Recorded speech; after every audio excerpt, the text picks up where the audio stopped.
დენიმე წამში უკვე სტუდიაში შემოგვიერთდება.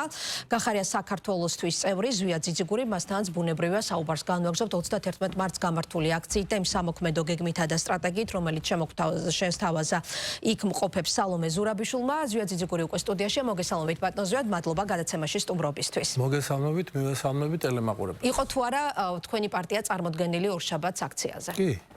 და კმაყოფილი ხართ თუ არა იმ სამოქმედო ტაქტიკით, რომელიც წარმოადგინა სალომე ზურაბიშვილმა? ხალხის რაოდენობითა ვარ კმაყოფილი ძალიან.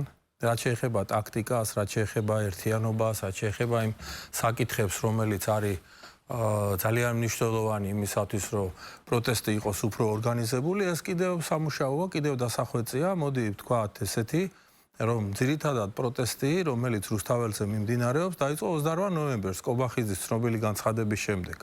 პოლიტიკური პარტიების პროტესტი წინა ერთი თვის განმავლობაში მიმდინარეობდა და მე ვფიქრობ, რომ ძალიან დიდი რესურსი და ძალიან დიდი პოტენცია გამოავლინა ამ სამოქალაქო პროტესტმა რუსთაველზე, რომელიც 4 თვის განმავლობაში მიდის და კიდევ გადააჭარბა 4 თვეს.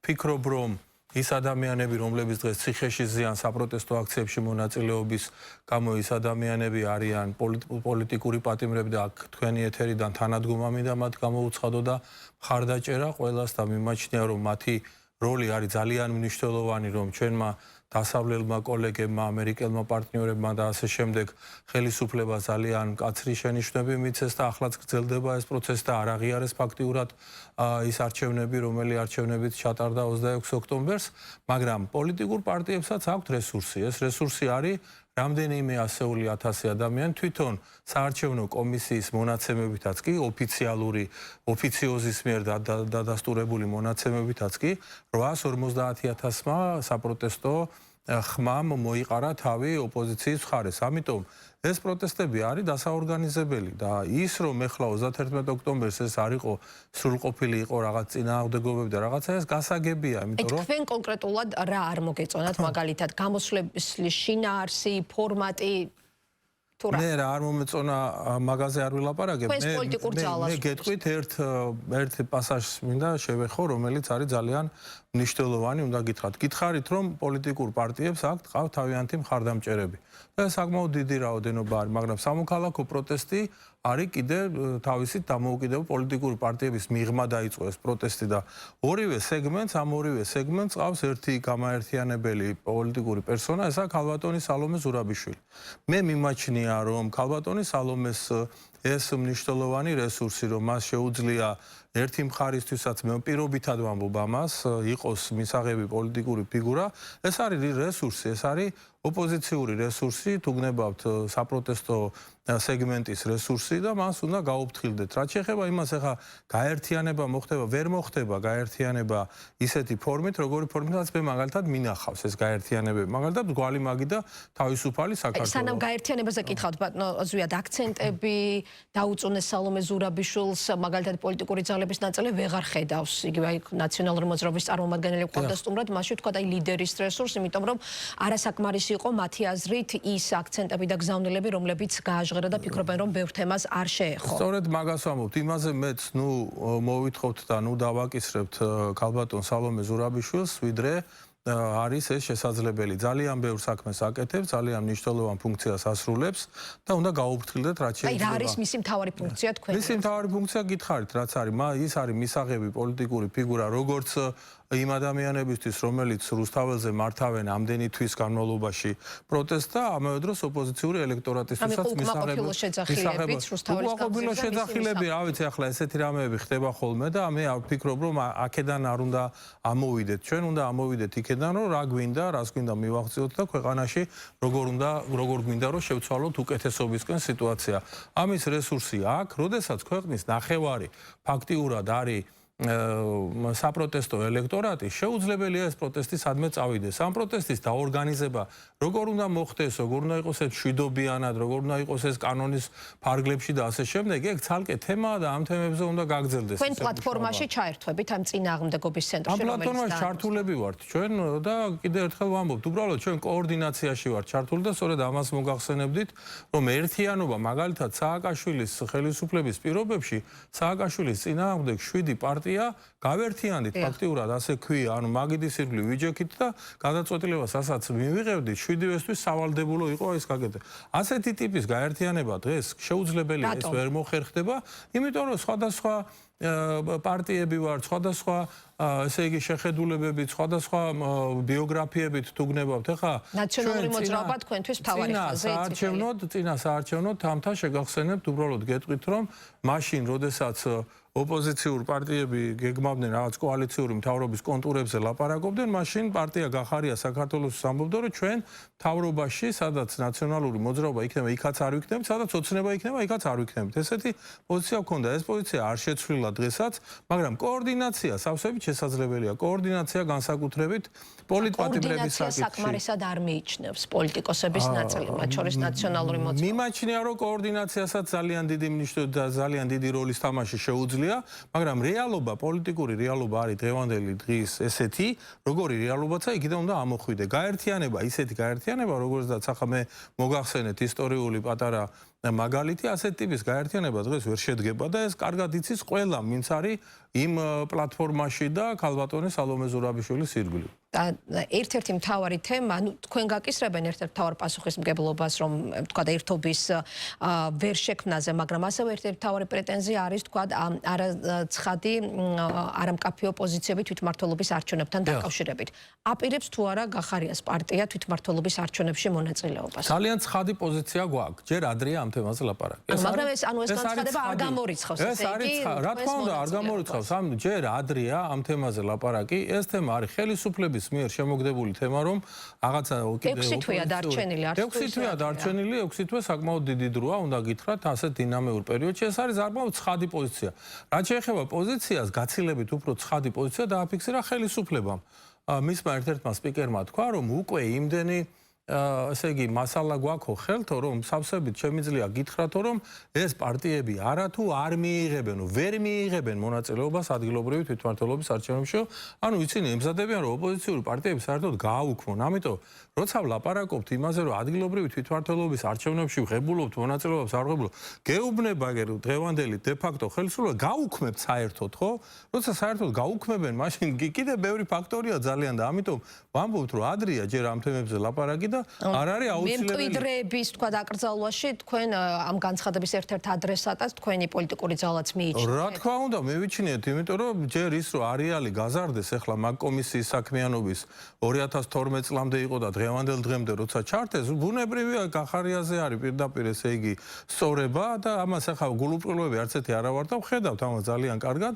ამიტომ არაფერი გამოსარიცხი არ არის და ოღონდ ერთი რამ მინდა თამთავ თქვა და ჩვენ ტელემაყურებელს უთხრა რომ ოპოზიციური პარტიების აკრძალვა ეს ახლა ჩვენთვის მოულოდნელი თემა არ იყო, იმიტომ რომ არჩევნების წინ ერთი კვირა იყო დარჩენილი, როდესაც ბიძინა ივანიშვილმა ტელეკომპანია იმედზე თქვა, რომ ეს ოპოზიცია მას არ მოწონს და ეს ოპოზიციას ამ ოპოზიციურ პარტიებს ის გააუქმებს და შექმნის თვითონ ისეთ ოპოზიციას, რომელიც მოეწონება ყველას და ხალხს და საზოგადოებას. ეს მე ჩემი თვალით და ჩემი ყურით ამაგ ნანახი და მოსმენილი, ამიტომ რამე ახალი არ არის, მაგრამ ერთ რამეს ვამბობ, რომ ამის გაკეთება არის აი უბრალოდ ამაზე უფრო წარმოუდგენელი რაღაცა ტიპის პრობლემა, რომელიც შეექმნება პირველ რიგში ხელისუფლებას თვითონ, თორემ პოლიტიკური პარტიები რომ შეგუებული ვართ იმ ამბავს, რომ ახლა შეიძლება გამოვიდეს ბრიფინგი ჩაატარონ და თქვან აი საკონსტიტუციო სასამართლოში შევიტანეთ ამის გამო გასაგებია მესმის კარგად, მაგრამ ამას ექნება ძალიან სერიოზული და მნიშვნელოვანი გამოხმაურება და რეზონანსი მთელი მსოფლიოს მასშტაბით. როდის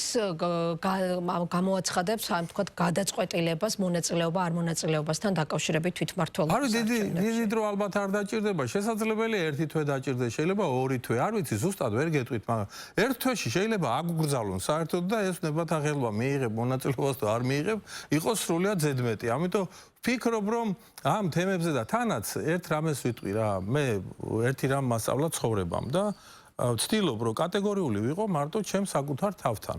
სხვებთან კატეგორიული რომ ვიყო, ხშირად არ გამოდის მე სწორი ეს ამბავი რა.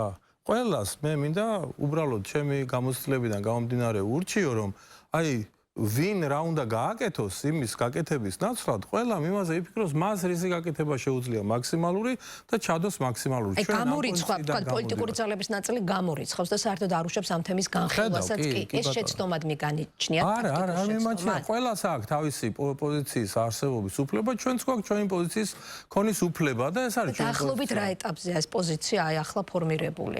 არაფერი ფორმირება ხო გითხარი, ჯერ ადრე მიგვაჩნია, როდესაც საჭიროდ ჩავთვლით ამასთან დაკავშირებით განცხადებას გავაკეთეთ. პოლიტიკური პარტიები საერთოდ თავიანთ გადაწყვეტილებებს ღებულობენ თავიანთი მართველი საბჭოს თუ გუნდის მიხედვით და როცა მივიღებთ ამ გადაწყვეტილებებს. შიდა დისკუსიები დაწყებულია. ეხლა გვაქვს მიღებული გადაწყვეტილება, რომ ჯერ ადრეა ამ თემაში შესვლა და ამ თემაზე ლაპარაკი და კიდე ერთხელ ვამბობ, ნუ ჩათვლის, რომ ესე იგი ყველამ ჩვენზე უფრო კარგად იცის, ჩვენ რა განცხადება უნდა გავაკეთოთ. ასევე რაზეც მკაფიო პოზიციების ვერ შეჯერების გამო არიან პოლიტიკური ძალები, ვთქვათ, იმედგაცრუებულები, ეს უკავშირდება ასევე დროებით საგამოძიებო კომისიის ხდომაზე მისვლა არ მისვლის საკითხს და აქაც ვთქვათ, გარკვეული ირიბი მინიშნებები კეთება თქვენს პოლიტიკურ ძალასთან.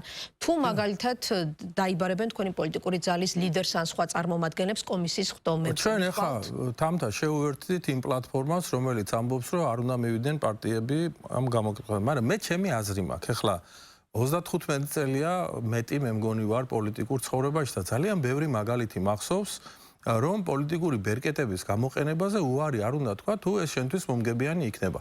ამიტომ მე ვთვლი და ყველა ინტერვიუში ვთქვი აქამდე, როცა მკითხეს ეს, რომ ვინც მივა ამ კომისიაზე და თავის პოზიციას და თავის მოსაზრებებს იტყვის, არც იმ ადამიანების მიმართ მაქვს რაიმე ტიპის ნეგატიური განწყობა და ვინც არ მივა იმის პოზიციასაც პატივს ცემ. ეს ყველამ თავისით უნდა გადაწყვეტოს. ის რომ გენერლები რომ მივიდნენ ახლა იმ კომისიის ხდომაზე, არანაირი უარყოფითი განცდა და განწყობა მათ მიმართ არ მქონია. ისევე როგორც როცა ხაზარაძე და ჯაფარიძე არ მივიდნენ და პროტესტი დააფიქსეს, მათი პოზიციაა და ეს არაფერ შუაში არ არის პარლამენტის ლეგიტიმაცია არ ლეგიტიმაციის თემასთან და სხვა. ერთსაც გეტყვით კიდე. მე პირადად მიმაჩნია, რომ ამ კომისიის ხდომას ბევრი ხალხი უყურებს. ანუ ამას პოლიტიკური მნიშვნელობა აქვს.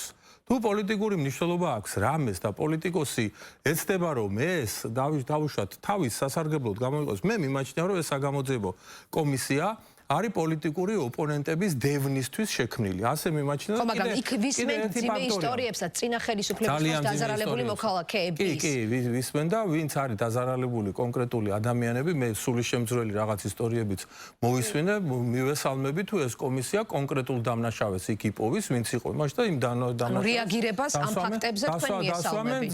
საბრალდებო სკამზე. მე ამას მხოლოდ მივესალმე, როცა ესე ძიმე შემთხვევებზე არის ლაპარაკი, მაგრამ მე ხომ ვხედავ რომ პოლიტიკური ოპონენტების წინააღმდეგ ანგარიშ გასასწორებლად არის ეს კომისია გამოყენებული. ამიტომ ვფიქრობ, თუ ვინმეს აქვს იმისი ესე იგი განცდა, რომ მივიდეს ამ კომისიაზე, ამხილოს ეს კომისია, თქვას, რომ ნაციონალური მოძრაობა გავიგე, მაგრამ თვითონ ოცნებაში 25% დღეს მოქმედი პარლამენტარების 25% რომ ნაციონალურ მოძრაობაში არიან ნამყოფი, ვის ებრძვიან და რას ებრძვიან 12 წლის შემდეგ, ეგ ხო თემა. ამიტომ მე ვფიქრობ, რომ მისვლასაც თავისი დატვირთვა აქვს, არ მისვლასაც თავის დატვირთვა აქვს, მაგრამ არ ვეწინააღმდეგები მე პლატფორმას, რომელიც ქალბატონმა სალომემ დღეს გამოაცხადა, უბრალოდ ჩემი განსაკუთრებული აზრი მაქვს და ვამბობ ამას ყოველგვარი მოკიბლის გარეშე. თქვენი პარტიის ერთ-ერთმა წევრმა თქვა, რომ აი მაგალითად თუ იქნება ღია სხდომები და ასე შემდეგ, ის არ გამორიცხავს, რომ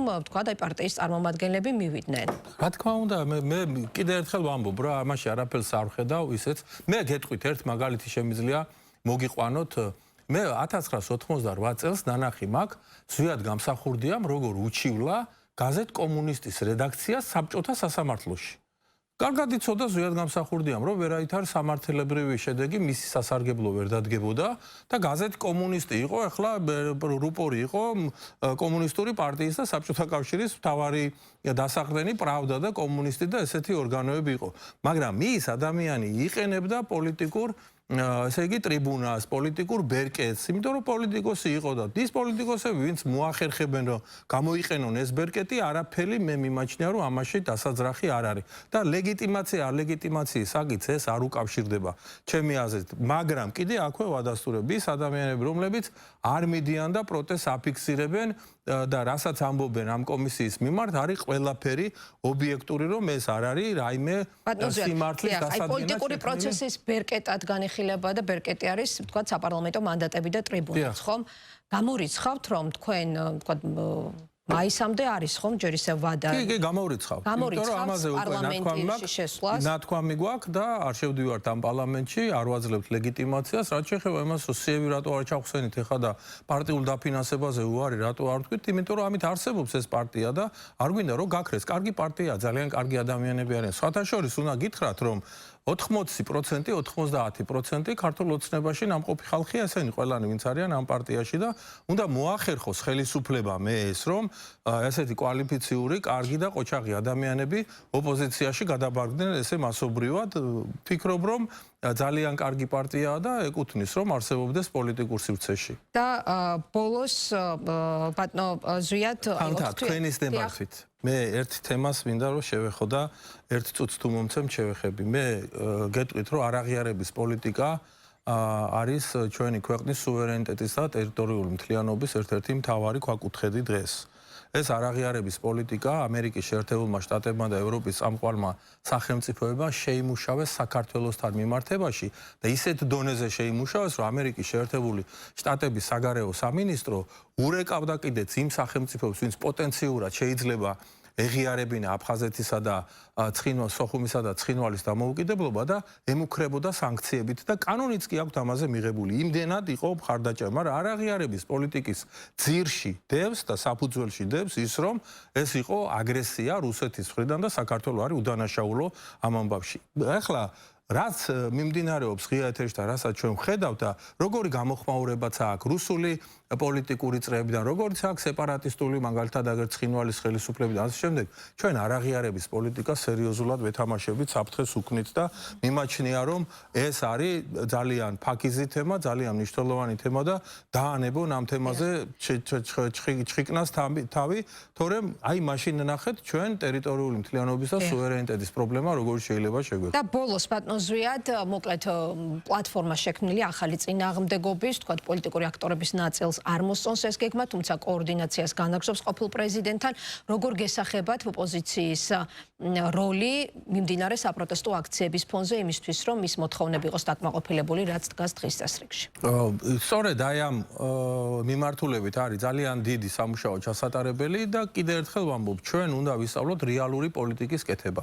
რეალობა რაც არის, გაერთიანება და მოდი ახლა ყველა ერთ პარტიად გადავიქცეთ, ეს გამორიცხულია იმ რეალობაში, რომელ რეალობაშიც ვართ, მაქსიმალურად უნდა შევძლოთ ის საპროტესტო მუხტი, რომელიც რუსთაველზე სამოქალაქო საზოგადოებამ შექმნა და პოლიტიკური პარტიების მხარდამჭერები და მათი ესე იგი ელექტორატი როგორმე გაერთიანდეს და იყოს მაქსიმალურად დიდი შიდა პროტესტი. პოლიტიკოსის როლი, დიახ, ჩვენი როლი სწორედ ამაში არის, რომ ეს უნდა მოვახერხოთ და გავაკეთოთ. ამისთვის არის საჭირო მუშაობა კონკრეტულ ჯგუფებთან, კონკრეტულ ფენასთან, რა თქმა უნდა, ქალბატონ სალომესთან ერთად, ქალბატონი სალომე ეს არ არის მარტო ადამიანი, რომელსაც შეუძლია ხა ჯადოსნური ჯოხი აიქნიოს და რაღაცა ტიპის პრობლემა ყველამ უნდა გააკეთოს თავის გასაკეთებლად. ჩვენ მუდმივად ხვდებით მაგალითად ადამიანთა ჯგუფებს, არის სხვადასხვა ესე იგი ასაკის და რაღაცა სოციალური ფენის წარმომადგენლები, ხვდებით, მუშაობთ იმას და მე ვფიქრობ, რომ ეს პროტესტი აუცილებლად ისევ დაბრუნდება რუსთაველზე იმ მასშტაბით, რა მასშტაბით. მადლობა ზვიად ძიძიგური, გახარია საქართველოსთვის, წევრი პასუხობდა გადაცემა დღის თემის შეკითხვებს პირდაპირ ეთერში.